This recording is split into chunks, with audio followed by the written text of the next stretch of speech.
Is the biblical evidence to support the opinion of being pro-abortion?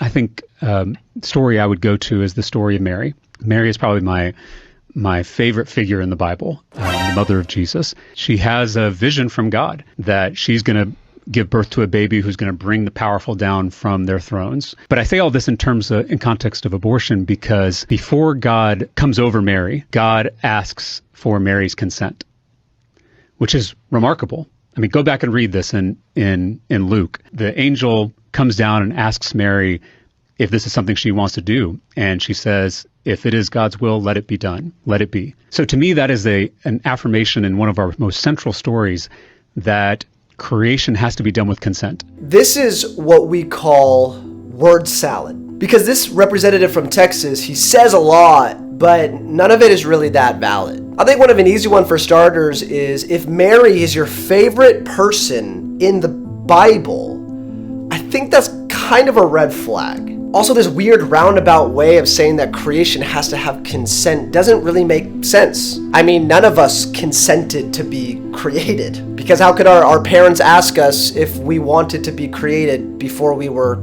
created? Now, Mary is a picture of faith because she says, let it be according to your will. But the whole idea that this was like somehow both of their ideas is not true. Also, we tried to sneak in this little narrative that Jesus came to topple governments and to destroy power structures, except for the fact that Jesus came to bring salvation to the world. And actually, his disciples and followers were frustrated because they thought that he was going to take over the Roman government, and he actually didn't. Now, I don't know if this guy is incredibly deceived or he's a wolf in sheep's clothing, but regardless, this kind of reminds me of 2 Timothy chapter 3, verse 4, that says that there's going to be a time where people will not endure sound teaching and they will go accumulate for themselves teachers to suit their own passions. And this is something that we all should be very wary of, that just because something sounds good doesn't mean that it's good and from God.